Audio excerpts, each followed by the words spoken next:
I think we are on time. Let's start our discussion, Shravya.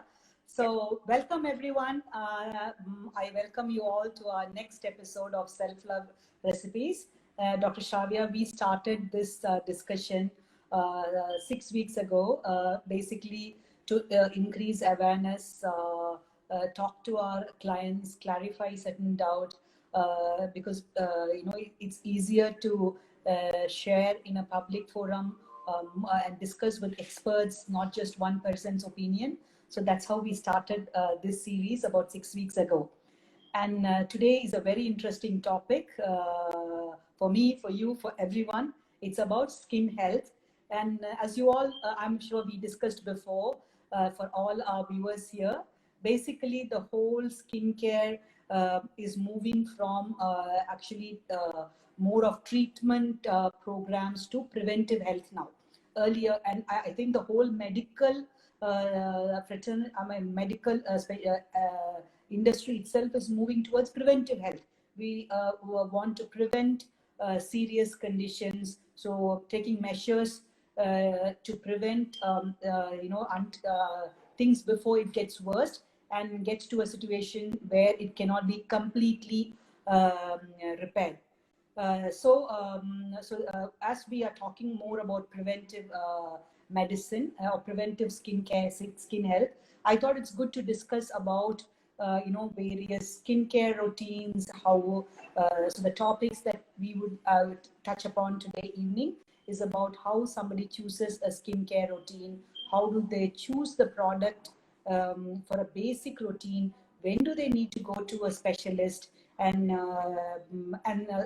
all these important topics that many would like to actually know. To introduce to the viewers, Dr. Shravya is a good friend of mine. She's a dermatologist and with a special interest in aesthetic dermatology. She actually gives her expert opinion on this particular topic in many forums, and she's done a lot of talks. I invited her especially because she has extensive knowledge on this subject. I thought, especially in skin health, different specialists have different opinion, and their treatment protocols also vary. That doesn't mean they are all wrong, or it only means there are hundreds of skincare products. Obviously, it's not possible for either me or Dr. Shravya to have used all the products. But when a product is given to us, obviously we know, we look at the basic ingredients, we go by the science underneath, and to choose them. So I also would like to know what more she uses, and what is whether the requirement from clients in Bangalore are different, so that all of you get to know about it. Welcome, Dr. Shravya, and she practices in Columbia Asia Hospitals, and of course many other clinics. I'm sure today, if you Google Dr. Shravya's name, you'll get all details about her practice. Let's get to the most important topic for this evening, Shravya. I want you to talk about how do you choose the right skincare routine for anyone. It's just basic skincare routine. I want you to touch upon at what age would you recommend somebody to start a skincare routine? How early in their lifespan do they start a skincare routine? What is the basic minimum? And with today's, all of us using so many gadgets, with so much of exposure, what is your recommendation for a basic skincare routine? Okay. First of all, thank you, ma'am, for such a generous introduction. I don't deserve such an elaborate one, but thank you. And I'm really, really glad that you did stay aware and touch upon such a controversial topic these days. If you actually look at the statistics from a business point of view for skincare as well as what do you call it, the internet things and the shopping that people have started doing online, it has apparently increased tenfold over the past 1 year, which is basically ever since COVID started. Now, I wanted to mention this because this is the root cause of what we are going to talk about. Why are people so interested all of a sudden in developing or experimenting with products or developing a skincare routine is what I want to talk about. I think that the basic routine things to apply when I know she or he is not going to apply 10 things, right? So I believe in simplicity and minimalism. I think minimalist skincare is the new trend now also, after the bombardment of like a zillion products and like a 10-step Korean skincare routine. We actually don't need that much.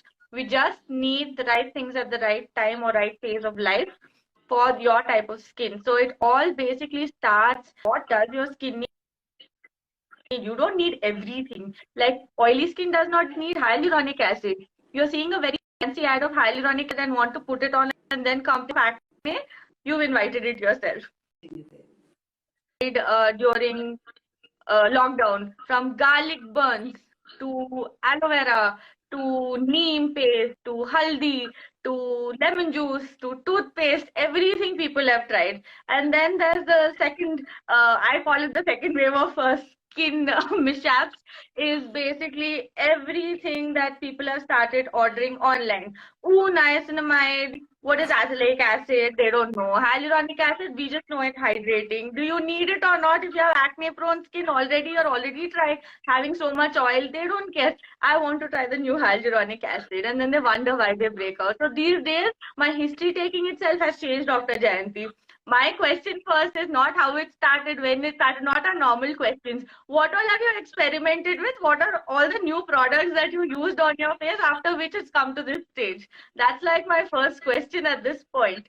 So Okay. I really think when you actually break it down, I always go back to the basics. It depends on what your skin needs. How old are you? Where are you staying?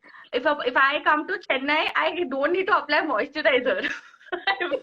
I So really much of don't need to. immunity, correct. I don't need to apply moisturizer. I'll probably just put it on some parts. I won't put it like on my nose or T-zone because I'll be sweating in no time.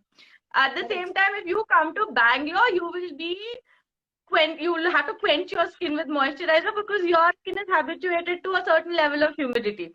So I think you really have to base it on what your skin is asking for, how it looks. Of course, clinical conditions. Do you have psoriasis? Do you have rosacea? Do you have acne? Do you have just clear skin where you want a normal skincare routine? So identify skin goals first.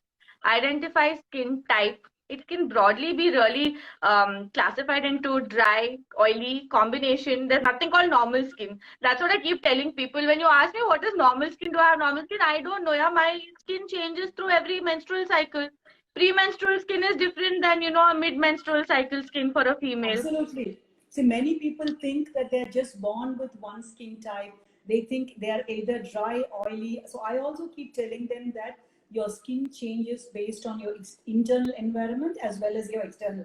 Whatever pollution you're traveling, as well as your current stress conditions or whatever it is. Everybody thinks that they are born. I'm sure, or you have a lot of patients who come to you and say that I have sensitive skin. So they've Everybody has sensitive skin. Yeah, so they already decide. Either they decide based on all what they read on the social handle or what they go through, but basic. So it's like, since we are looking at preventive healthcare, skin health, basic, like at what age, 10 years, 12 years, when would you recommend someone to start at least using minimum skincare products? If so, what are the bare minimums? At what age would you recommend them to start?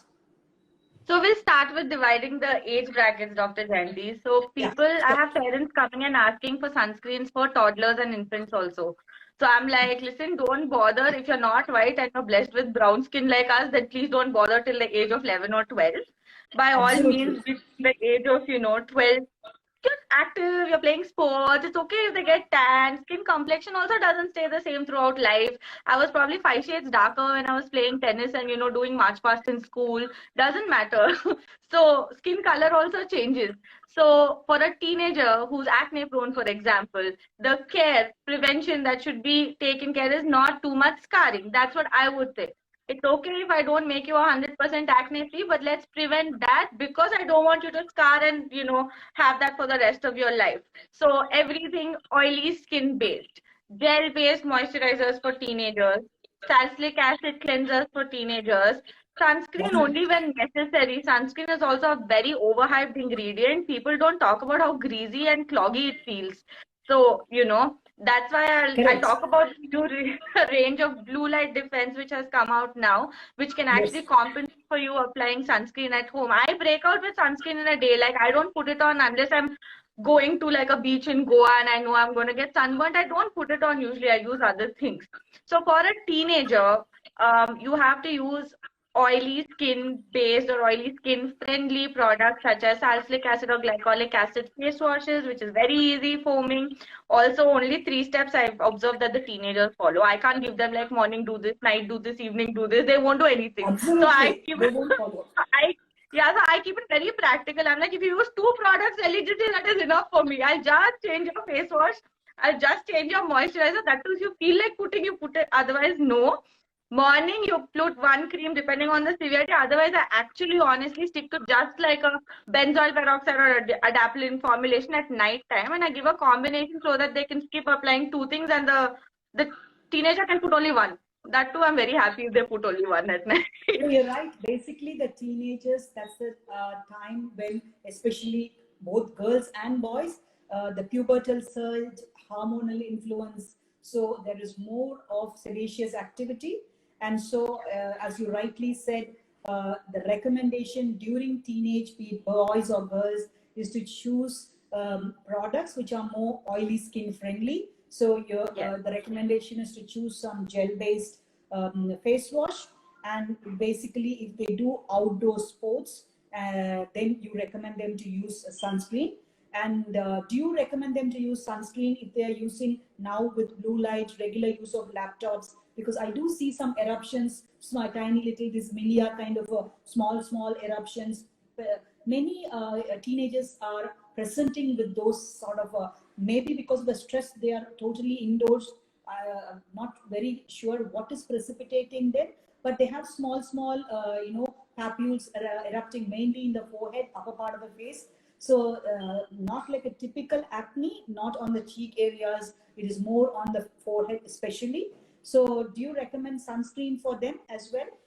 This is called Malassezia folliculitis actually, Dr. Jayanti. It's mostly seen in teenagers along the hairline and the forehead that you're talking about, and sometimes extends to the nose because of the grease in the scalp.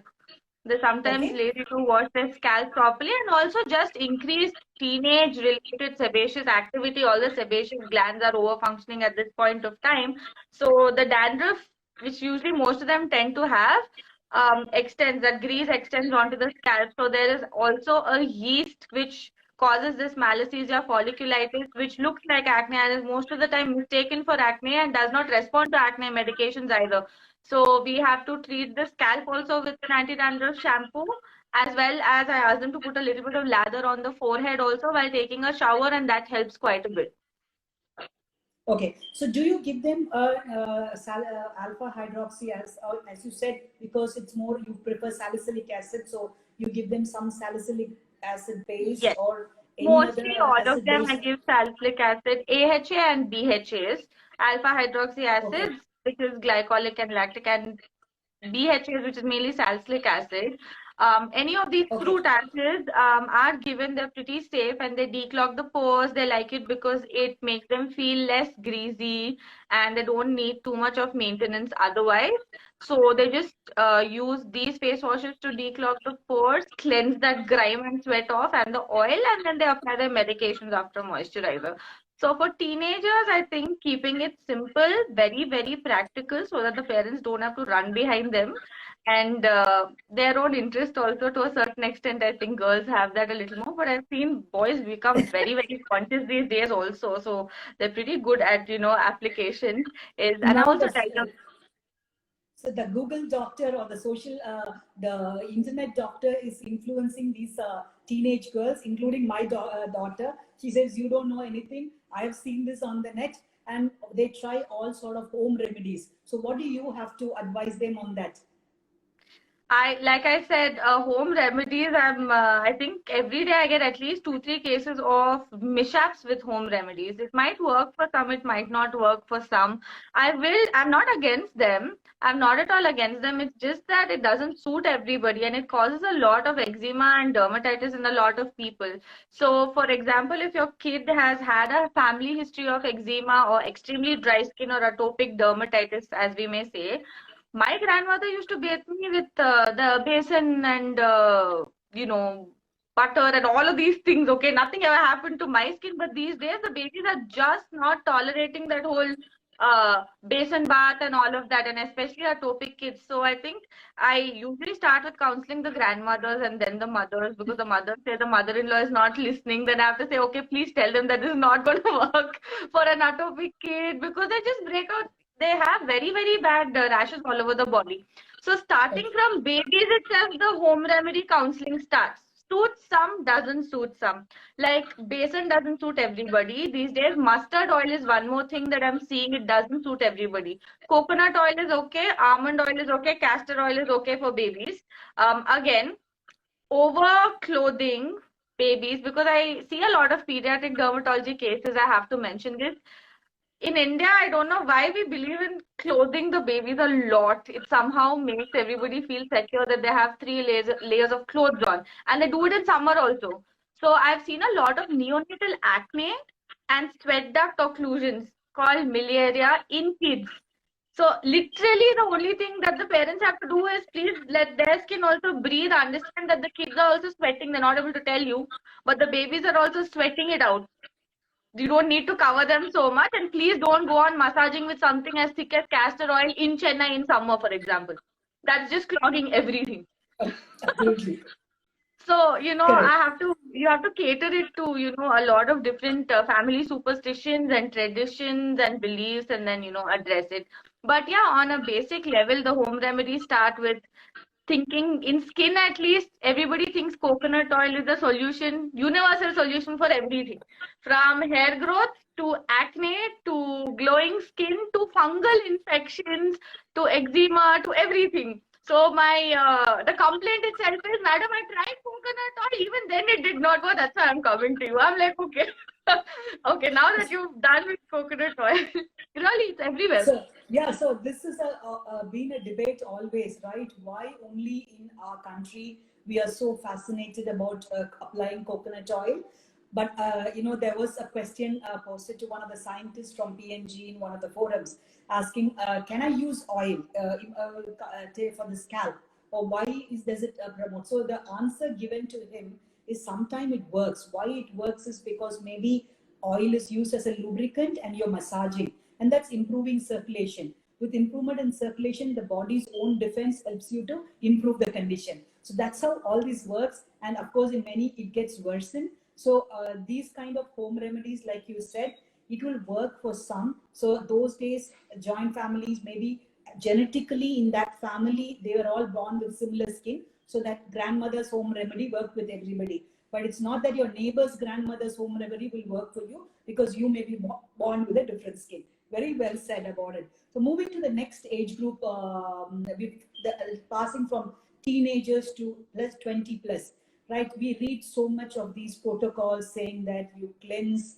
then you repair, then you restore, then you protect. The basic steps of any skincare. So then, how do we take this? I think Dr. Karishma is here. I'll also invite her. Yeah. Dr. Shravya, please, Yeah. you can carry on. Tell us what is your basic skincare steps that you would follow from 20 to maybe 35, 40 before we look at anti-aging skincare regimes. Okay. Okay. I'll wait for you to add her, or Yeah, no, you can continue. I'm just adding her. okay. So between 20 to 35, it's more of preventing aging signs from setting in, because they really set in, after 35. Again, white skin sets in much earlier than brown skin. That way, I think we're Hi. really, really blessed. Hi, Dr. Karishma. Hi, I'm so sorry. I got Dr. stuck in an Karishma. emergency and I'm just coming out and I'm joining you guys. Thank you so much, Dr. Karishma. So, Karishma, I lost you a little bit in between. So, Dr. Shravya was telling us what's her protocol for the teenagers and as they between 20 to 35. So basically, the recommendation for teenagers was that because that's the time puberty changes, hormone. So to treat it like an oily skin. So just treat all teenagers. Recommend basic face wash or a basic cream like a oily skin. And then, of course, as they move from 20 onwards, they are more concerned. Some of them want to be I think all of us, including all the viewers, the focus is on having a blemish-free, clear, glowing skin. And so, like you said, a basic routine, and then, of course, they can start indulging in doing some procedures if they have either one is preventive health or maintenance health of skin health, and others is more towards correcting certain particular issues. As we continue, I would ask, because some of our viewers are also posting their questions. Most of them are concerned about pigmentation. Because we are in 20 to 30 and someone wants to know how do we approach pigmentation with PCOS. Also, let me put it broadly, 20 to 35 face pigmentation. Karishma, would you like to tell us what is your preferred regimen for pigmentation between 20 to 35, maybe with PCOS hormonal problem? Yeah, so when they are having a very severe hormonal problem, and if it's PCOS, first thing is we see if there is an element of obesity, and we need to first of all guide them on their lifestyle changes, probably get them an opinion from an endocrinologist, and obviously at the 20s to 30s age, the first important thing is diet and exercise and try to lose weight. Hence, their PCOS may try to come into control, and then they may not need any hormonal treatment. And if it happens with the diet and exercise, then we supplement it with obviously skincare products and certain skin treatments. So what we do is we start with basic, for if they are within 25, we try not to use like hydroquinone and things for the pigmentation, or very harsh like retinoids. Less than 25 to 28. Above 25 to 28, I would start using a little bit of hydroquinone-based creams, triple combination, and the ones which have a mix of kojic acid, lactic acid, and a little bit of hydroquinone. I love the Xenobody product. I keep saying that. And I really miss the fact that they do not have the hydroquinone regimen.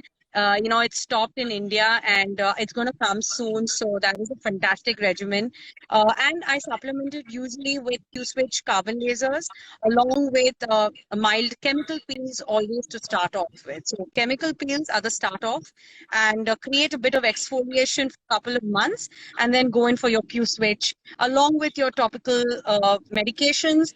And the people who are like 30 plus, we also provide, anti-platelet medication like tranexamic, if it's related to melasma or some other, melasma kind of a pigmentation. So in general, that is what we do. Topical along with peels and a Q-switch is usually for the pigmentation that we take care of. Dr. Shravya, what's your opinion? I'm sure we have many machines, many protocols. How do you approach someone with pigmentary problem in that age group, specific pigmentary problems? Someone want a bright skin. I think Dr. Karishma covered it's covered everything. I think it has to be a holistic approach, like she said. It's neither just topical, not just procedures, not just lifestyle changes. We always try to counsel the patient, and I think that's the most difficult part, because everybody wants really quick, immediate results, and so their expectations are very hard to match actually for dermatologists and plastic surgeons, because no pain, no gain, they don't get it. So you have to do the sweat work, you have to exercise, otherwise no matter how many pimples and spots me and Dr. Karishma are going to clear, it's going to pop back up. It's still going to leave another spot. So we have to do that first, so that we are in the safe zone. The patient is not going to come back and complain and say, listen, your machines are not working, your peels are not working. Because so we have the plastic surgeons have the advantage of saying that, see, this is not surgery. If I do those do a surgery, you get immediate and permanent thing. But skin and hair, I tell all of them firsthand. Time and patience. Time and patience. And these two things are very crucial when it comes to skin and hair, especially. And I think that's something the first thing you say in your consultation to your, patients is, please, It's it is no matter. It's printed on my prescription forms and consent forms that it's minimum of 4 to 6 weeks for skin and 4 to 6 months for hair. It's like printed because it's in writing. Yeah, you have to be patient. If you get results earlier, you're happy. I'm happy, but I'm gonna tell Of you what it course. takes. So the Of course, take-home yeah. message, most important from both of you, including me, is that when you're looking at a skin health and healthy skin, and you're looking at treatment options, what is important is patience and following a good lifestyle, because there isn't something like what you see on the social media, like you do something today, tomorrow morning you are transformed, and it's just like something that's described on a magazine. So this is not, movie shot we are changing. And also, like you touched upon hydroquinone, so there is a lot of misunderstanding with regards to hydroquinone, because hydroquinone is a great product for removing pigmentation.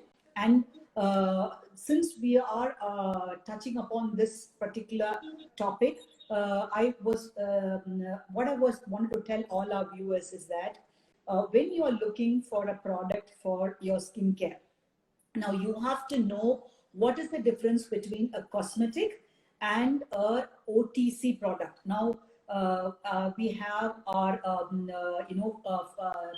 Food Drug Cosmetic Act, which clearly defines this. Anything that you apply on your skin to enhance appearance or the looks or beautify, but that doesn't change your cell biology or the function, those are called cosmetics. So anything you apply, your foundation, your lipstick, these are cosmetics. They do not act on cell biology or they don't change the function. So obviously your parlor person who's a cosmetologist who can suggest you on this, and all of us are very happy for you to get an advice from an expert there who will suggest you this based on this is good for your skin texture or skin color and whatever. But Food, Drug and Cosmetic Act clearly defines that any ingredients that is added to a skincare product which will change the cell biology or function is actually, they come under what is called drugs. But these drugs fall under what is called OTC, that is over-the-counter drugs, when the concentration in this product is below certain concentration. That is also defined. For example, let's say glycolic acid. I have had patients, I'm sure Karishma and Shravya would have had patients who bought some peel on the net and applied and presented to us with severe post-inflammatory hyperpigmentation. I've had cases. So OTC is very clear. OTC drugs, which sometimes Klingman actually call this as cosmeceuticals. So this OTC, of course, since it is causing some change in your skin biology and function, obviously the people who have studied the skin biology and function are doctors. So please don't trust people who have not gone through MBBS degree and have not studied cell biology and function to give you advice on what is the skincare product. Am I right or wrong, Shravya? What is your take on this? 100%, 200%. I try to keep telling, I keep telling people every day, and it's come to an extent where like I said, the first question I ask is, okay, tell me what all you experimented with during lockdown with your skin. Yeah. So I think this is very common, not just post-inflammatory hyperpigmentation. I've seen a lot of burns which have happened. Correct. And there are certain peels, a lot of questions, previously a lot of my patients have even asked me hydroquinone, retinoid. So I keep stressing these few products that we're talking about. Try not to take it over the counter, as simple as that. These can be strong. They can be very strong for sensitive skin. So please see your, dermatologist or your cosmetic plastic surgeon, or, somebody who really is trained and and get these products from a doctor, not from a parlor, not from over the counter. Glycolic acid or any of the to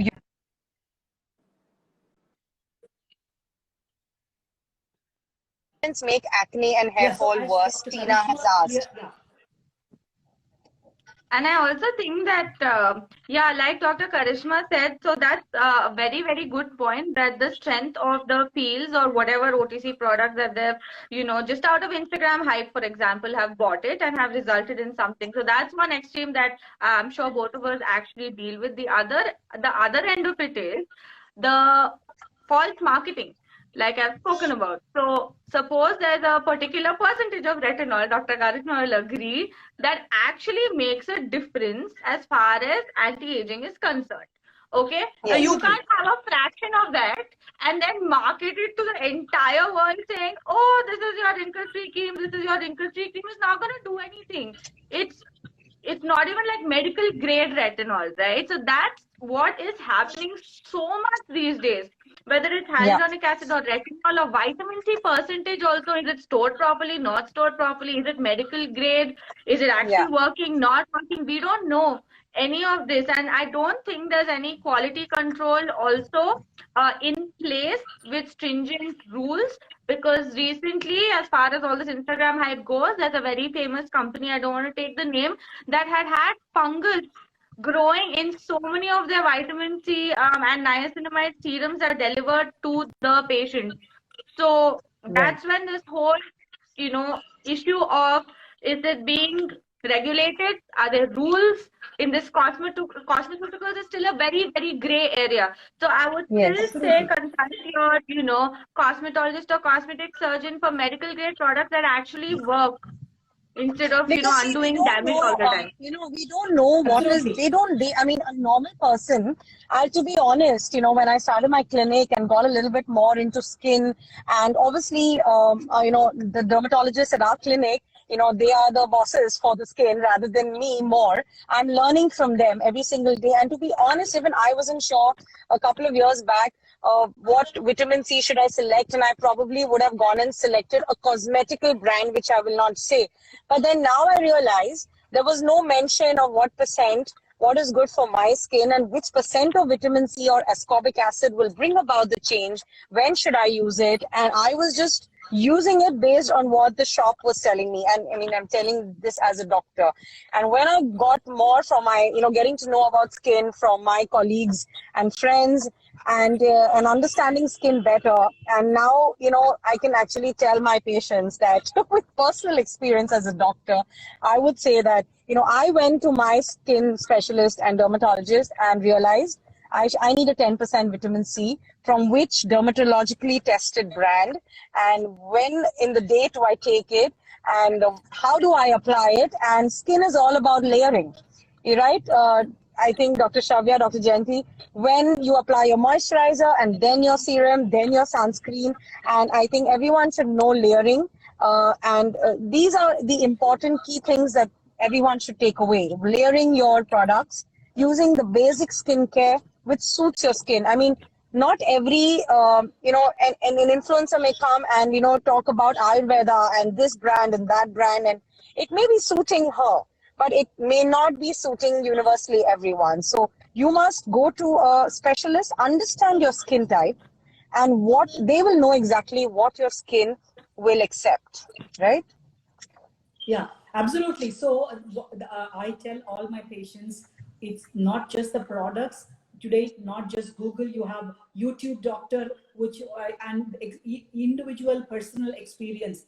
Just because some product worked well on me, and just because that is the protocol that I follow on my skin, need not be give you the same result on your skin. So this is very important. Please understand, just because you have one famous personality saying that I use this product and it gave me a great, yes, I agree, you would have given a fantastic result on her skin, doesn't mean if you use the same product in the same protocol, it's going to give you the same result. Now, the next important thing about these products is the formulation. You mix flour, sugar, egg, and it's not that every time it can be a cake, it can be a souffle, it can be a pancake, whatever it is. Formulation is very important. Just because you hear the word alpha hydroxy acid or beta hydroxy acid, like Dr. Shravya said, there is not much of R&D being done in most of these cosmetics. And now there is PHing, polyhydroxy acid. Yeah. Yes, correct. Polyhydroxy. All of this, of course. So there is when it is a prescription, it can. What I mean is either when it comes under the FDA approved ingredients. So it's good for you all to know which are the FDA approved ingredients for a moisturizer, for a sunscreen, or whatever it is, and then our most important is the formulation. So you need to know which company is it coming from. Do they do R&D? Do they have clinical trials? That becomes very important. Tell me more about that, Shravya, about the formulations, because we have hundreds of retinol. You just said, right? So retinol doesn't mean you have so many. There are today saying that this is organic retinol, this is natural retinol. So, the word organic and natural is so much hyped about. I normally tell a patient, let's take, for example, a simple, product. What I tell them is, you have people in India, we are crazy about using Shika for it's got detergent property, but it's not plucked from the tree, powdered and put into a bottle. If it's kept that way, fungus is going to grow on that, right? Just like what you said. So obviously, if a product has to create lather or it has to be formed into a soap, then there is certain chemical reaction going into that. And this chemical reaction remains the same, right? A soap is formed by saponification. So if the so-called natural herbal is formed into a soap, it still has to go through the process of saponification. Without that, it cannot be a soap, right? So please tell me, the audience, more about that formulations, how they get carried away by this social media campaign. Exactly. This is one of the most important things that Dr. Jayanti has touched upon. There's just two words for this. Number one is fear mongering, and one is misinformation. So these two things are being played around and used along with all these catchphrases: organic, natural, say, I don't know, whatever free they want to, say. I even have a hard time convincing patients that you need sulfate containing shampoo sometimes. Everything sulfate free and paraben free is not necessary. And so half the time, because you don't have parabens, the fungus is growing. Would you rather have parabens or would you rather have fungus? So the root cause of this is companies. I'm back to my clinic. Good Wi-Fi. We need that. So I think it all starts with marketing strategies of companies. So somebody's come up with some kind of, it could be good ingredients or natural ingredients or plant ingredients, for example.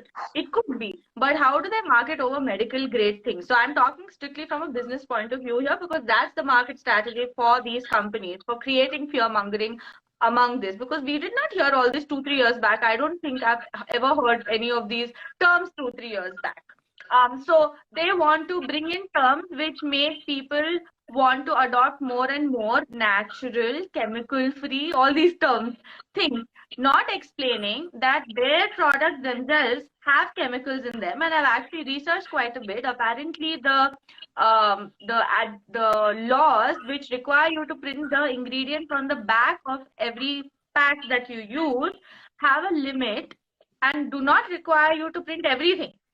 So the company can actually skip certain things and print what they want or what is just necessary to pass through to get that license. And they'll probably print most of the natural ingredients and not actually print what preservatives they're using, but still market it preservative free. I don't think anything will last on the shelf preservative free. And business wise, if you think about it, if you have no shelf life, you're not going to keep that much inventory and keep producing it and throwing it away. It doesn't make any sense. So it's all about creating this fear mongering so that people say, oh my God, suddenly this is bad, that is bad. They've been using it for years, but suddenly it's become bad. And now they want to all go and buy organic, natural things. The simplest example is henna on the hair, okay? When my grandmother used to put henna, I remember she used to actually pluck it from the garden. That grinding thing which is there, the stone thing. Do that, and then I will apply it on the hair, correct? So Yes, that is actually natural process of it, which really is the one which probably works for hair, correct? In correct. those days. Now, half the henna that people use is because they think it's natural, organic. Again, all those terms, catchphrases. Correct. Okay, false catchphrases. The second thing, if you actually look at it, that so many people come with PPT allergy and indigo dye allergy after using henna. What does that tell? That they actually Absolutely have correct. dyes in the henna. It's not natural. How do you know he's going and plucking it from his garden or not? It's not. It's just marketed like organic henna, vegetable dye. You put those words, it's sold. Absolutely. Well, that is the reality, and I think this is such a good conversation with having this conversation, because it's just nothing but creating an awareness that what is there and what is it and what is not. Absolutely. So that's exactly the point. Like you mentioned, a product line Obagi, right? So that's a product line which has been designed by a doctor, right? So similarly, you have many more product lines which are formulated by doctors themselves. While you have so many other products out in the market, which is giving you this fear in the mind. So when you look at this word, rightly said by Dr. Shravya, like when you have this fear, right? So you're saying, okay, now I'm using an organic product. I'm using a natural product. It helps you to overcome your fear. And that's why I think now more people are choosing those products. But please understand, this is pure marketing strategy, and it is not scientific based. So important points to take home when you look at your products are you have to look at products which are FDA approved, and which are actually, because they are changing your skin biology, functions of the skin, and so obviously they need to be recommended or influenced Yes. by doctors who have knowledge about skin cell turnover, skin biology, and so on and so forth. And then of course trust formulations which are actually are designed by doctors, and not just by these words. Now a little deviation to the procedures, Shravya, especially skincare procedures, right? Peels, skin tightening, radio frequency, microdermabrasion, hydrofacial, so many. Again, just like products, we have so many procedures. And of course, some of these procedures for skin, earlier it was just facials that was done in the parlor. Now they have also gone step ahead to do some chemical peels and things in the parlor. I would like you to talk more on regarding the procedures for skincare and what problems it comes. I'm so concerned about these instruments that they use in parlors when they are doing pedicure, manicure, cleaning. Are they sterilized? Can they transfer infection? So skin treatments done between parlors and aesthetic clinics. We'll talk more about what are the options available, how it is better to do from aesthetic clinics with trained experts. Please, I want both of you to talk on this. Shravya, you can start. I think most of the parlors in Bangalore, if I have to talk about, there are certain dermatologists associated with the families owning the parlors also, which is why they set up. Dr. Karishma knows what I'm talking about. So there are certain dermatologists associated with these parlors where Okay. they have made their own ranges of products to be sold. Now, having said that, I have also had patients who have come with these tiny boxes that they've used. So when a dermatologist or cosmetologist sees somebody's skin which is steroid abused, which is the most common thing we see these days, fairness creams, for example, most commonly asked, everybody Yeah, wants the in India. triple combination is being used as a fairness cream. Now Yes. everywhere, it's Yeah. OTC, somebody recommended, and they've been using for years. I see people who've used triple combination, hydroquinone, tretinoin, steroid Yeah. combination for years, and fair skin. Yes, and they love it in the beginning, and then it starts showing up later. Everything from skin atrophy to telangiectasia to hirsutism on the face to just photosensitivity and nodulocystic grade 4 acne is just horrible. And when you ask them to stop it, it takes me, I think, 40 minutes to counsel a patient of steroid abused skin than a normal acne patient, because I have to tell him, listen, I need you to stop this. Your skin is going to get worse. It's not because of my medication, it's because of you stopping that cream. And then Correct. his Yeah. question is, why the hell do I stop it? So it Correct. takes Yeah. so long to counsel them. It takes so long to actually put them on oral medication so that they're not distraught at their appearance. The entire skin color changes. They've used it for 5-10 years, more than that. And then they're wondering why the hair is coming, wondering why they're so sensitive to the sun. So my point in this was, there were certain salons which were selling these fairness creams in jars with no ingredient, no expiry date, no manufacturing date, just one day cream, night cream. That's literally what is written on there. And people love it. And there is no way in hell one cream can do so much without having a steroid. I'll give that to you in writing. So things like that, people should be more responsible. And I also blame the patients. As a consumer, as a patient, you should also be educated and aware enough to make the right choices. So it's not totally the seller's fault. Having Yeah. said that, how do we deal with it? First of all the instruments, especially given the pandemic, need to be completely sterile. Sterility protocols have to be doubly checked and put in place. That is the first thing to start with, from your pedicure, manicure tools also. Dr. Jayanti, there are so many people who come with foot warts or face threading on the face, eyebrow warts. All Yeah. those are because of contamination and asterile techniques. So we have to compromise and be careful at some point of time for that. As far as clinical procedures in-house, in a clinical setup or a hospital setup are concerned, the sterility is obviously taken care of because people are more responsible and medically qualified individuals. So we know the importance of that. And we can deal with anything. I mean, if you want me to go into the procedural part of it, chemical peels, control, like Dr. Karishma said, for example, if we have like a PCOS patient, starting off with the minor procedures, telling them what is necessary. And there's so many factors to be taken into consideration. What is your job? How much of downtime can you afford? Are you working from home? Can I do a fractional CO2 and leave you with scabs for 2 weeks? If a person says he can't, then I can't do that. It's just impractical. So I think choosing a procedure is mainly based on the expectation of the patient and the lifestyle of the patient also, to a large extent, because you can't, ruin their skin more than it's already ruined and send them out with scabs. It look like they have graph paper. The people who are more distressed for that also. So Yeah. patient Yeah. and doctor expectations have to be set right. That's the most important discussion, according to me, more than the procedure or the treatment itself. And especially in cosmetic surgery, choosing the right candidate. Dr. Karishma, I'm sure, has turned Yeah. down a lot Yeah. of candidates. Yeah. Yeah, so it's I think you've said it very clearly and very straightforward that there are lots of treatments we do: Q-switch, CO2, medifacials, hydrofacials. Not every patient needs all of it. Yes, some combination treatments work very nicely in my experience or in my clinic. Sometimes just simple chemical peels for a couple of months and they see results like wow. Sometimes we do it for 8, yeah. And sometimes you need a combination depending on what the issue the person has, how severe the problem is.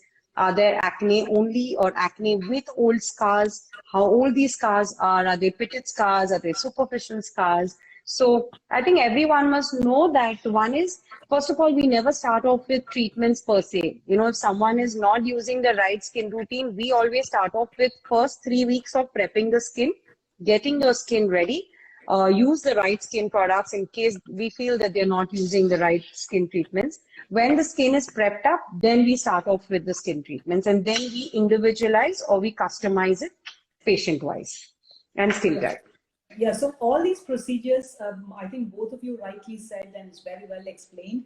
Like what I see generally when patients come for these skincare and the procedures, few things that they're not very clear is why multiple sessions are required, right? When we tell them that they need 4 sessions or 6 sessions, the concept of why we need to do so many sessions.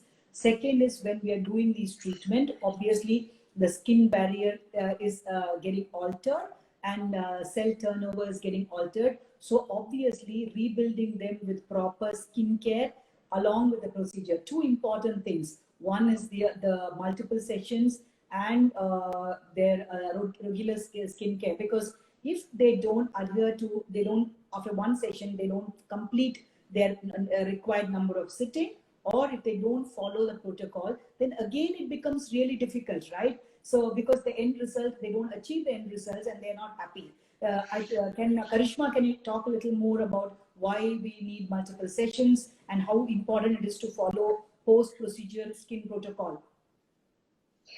So multiple sessions is because firstly, to understand the skin exfoliation, the cell cycle is about 28 to 30 days. So for one layer of that superficial cell to exfoliate and for new cells to regenerate itself takes 28-30 days. So imagine I do a session of chemical peel today.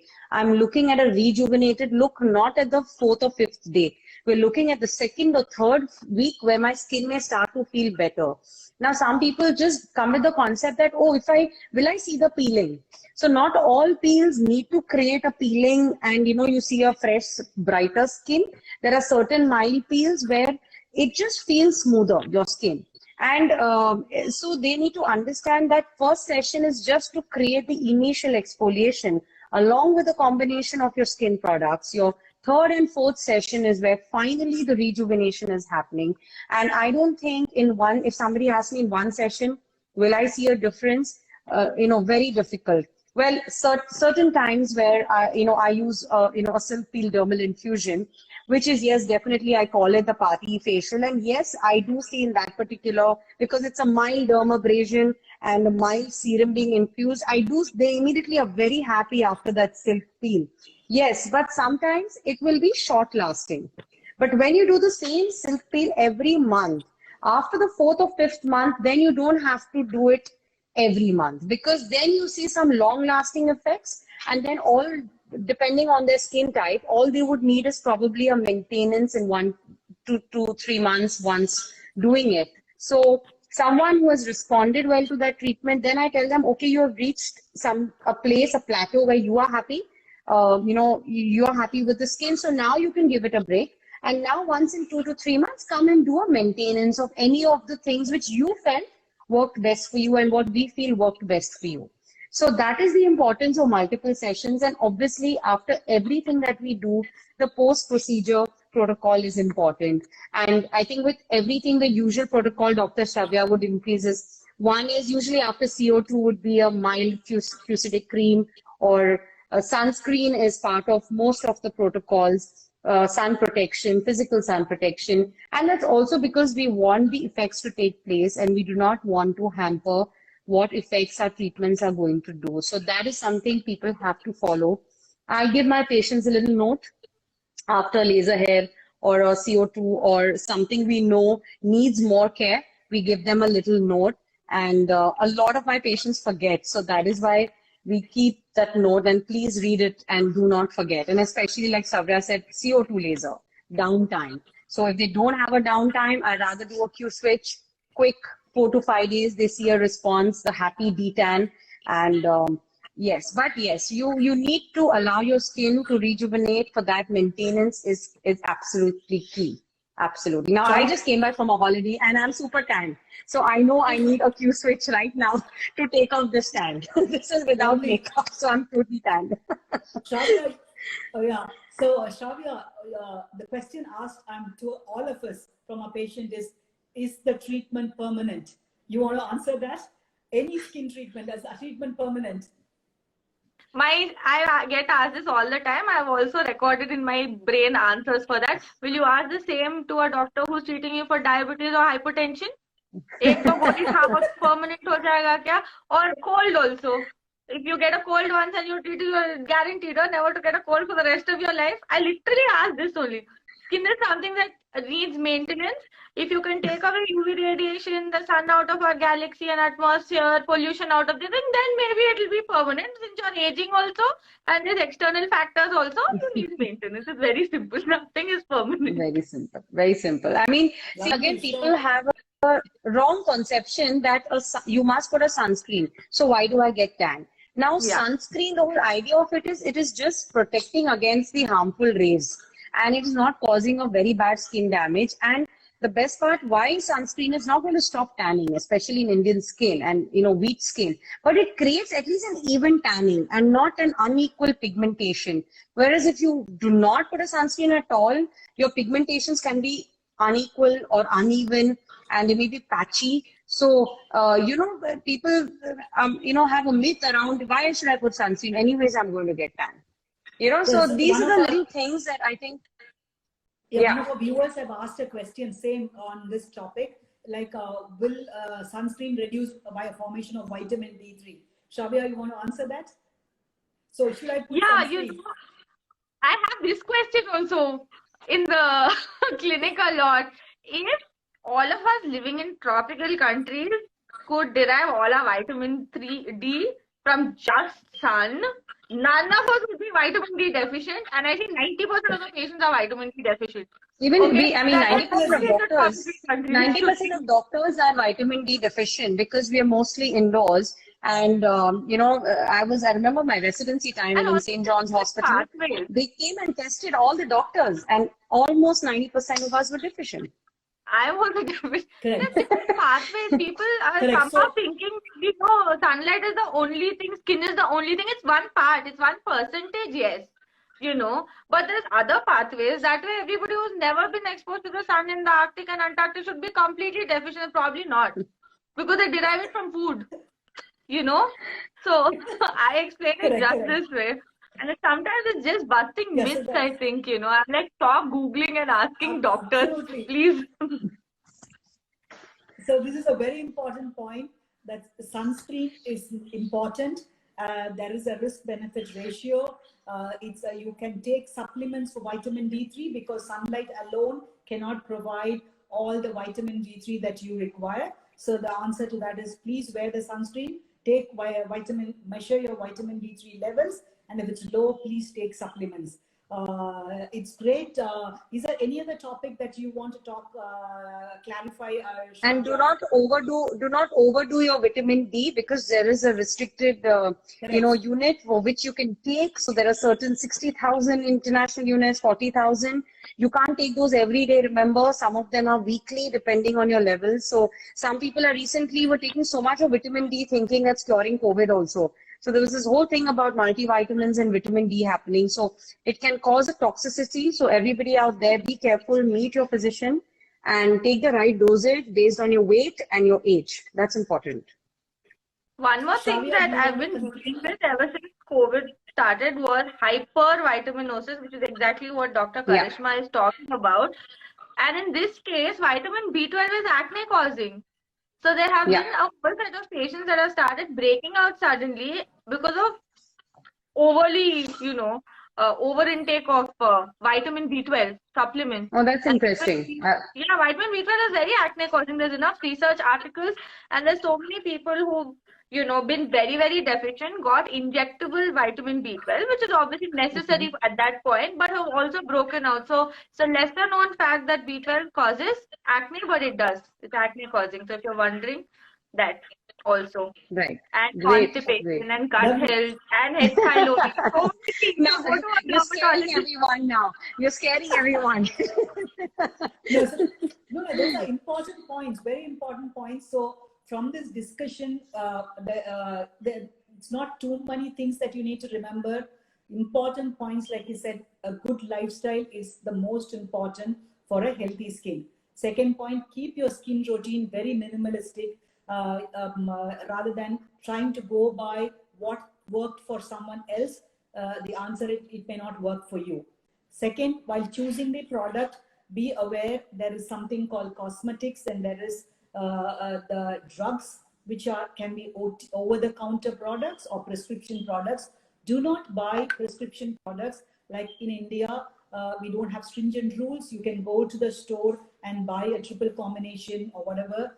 It's going to cause more harm to the skin, and reversing that is going to take double the time, more procedures, and we may not be able to completely reverse them too. Another important point, Dr. Shravya and Karishma. See, sometimes reacts the same procedure when done again. For example, let's say we're doing, because either their hormonal status is different, or they've traveled and they have some skin tan, or they have used some cosmetic product, the skin behaves differently. So I also want you to tell the clients that when such things happens, is it actually wrong procedure, or so they need to be careful or tell the doctors if they have delayed periods or if they have not. So just why a same procedure when it is done at different interval may not give the same result? I missed a little bit initially what you said, Dr. Jayanti. What exactly did you want me to say? I missed a part. It was a little breaking up. No, so the thing is, when we do some procedures, sometimes, let's say, I've had incidents in the past when we're doing laser hair removal. Sometimes somebody who had a good result, sometimes they do develop post-inflammatory hyperpigmentation. And the result, it's the same energy, same fluence done, but at different intervals, they do develop pigmentation. So basically, the skin sensitivity has changed. So usage of product, internal change, medication, they're being sick or anything. How does this affect between? I just want you to tell that so that before we close, they understand. So, because such patients, sometimes when we do once, I'm sure they have experience. Either they come from another clinic or go from our clinic because they think the procedure is executed. Yes, sometimes complications or unexpected side effects happen after procedure. But what I'm talking about is the same procedure giving the good result. Sometimes it causes different skin reaction. So, between sessions. So, our skin also is sometimes very different in various seasons. And, there is like my skin any of our skin could behave differently in the monsoons. It could be, behave differently in the summer or winter. And what happens is sometimes you do a procedure on the particular skin on the patient, and there is wonderful results. And what could happen is next time they have come for a treatment and they have developed some sort of sensitivity. In fact, just a day back, we had a patient and she has done a chemical peel, but she came after about 1 or 2 months and COVID, but this time when she came, we couldn't do the peel on her because her skin for some reason had inflamed, it become a little red, and it was a little hyper reactive. So immediately our dermatologist said, you know what, you don't need a treatment this time. So people have to know that our skin can act differently sometimes. It could be seasonal variations, summer to monsoon, sudden jump. It could be getting into winters. Suddenly a person who had normal skin, it becomes overtly dry during the winters, and a procedure can produce side effects. Now, I think we should all understand whether plastic surgery, whether non-surgical treatments, whatever it is, a complication can always happen. Now, if a complication happens, we have to accept it. And the idea is that your treating doctor should be also well equipped to treat your complication and be with you through that and to treat it. It's very bad and hurting when a patient comes and tells me I was getting treated somewhere, there was a problem or a complication, and now they're not responsive to me. Now, that is something I personally would not do. I'm not saying that any of my treatments have not produced any complication. I've had LHR, laser hair patient, suddenly didn't get a rash anywhere, but she got it a little bit on the back. She got a little bit on her chest. And then these are sensitive areas. So she was okay because we counsel our patients and say, see, these are sensitive areas. It can rarely happen. We immediately start the treatment for it. Make sure we follow up and make sure she's treated, whether 1 month or 2 months. But we will send her out finally as clear as possible. So very important, people should know that if by chance you get a reaction, don't start blaming your doctor, but go back, look for a healing suggestion and how can be rectified. And as doctors, we need to figure out and be with them and support them if a problem has happened. And there is a solution to everything. There is always a solution. Absolutely. So that's important. And counseling is the important part. So we are we also must be very clear with our patients when we are counseling that these are the rare side effects. This could happen to you. We don't know how, but none of these are dangerous treatments. I mean, let's accept that. None of these are dangerous. Max to max, you'll get a rash. You may get some pimples in that area. You may get itchiness, or you may get a little flare up. So all of these, there are treatments for it. We can treat those side effects. And that is important. Go back to your doctor. Don't run away.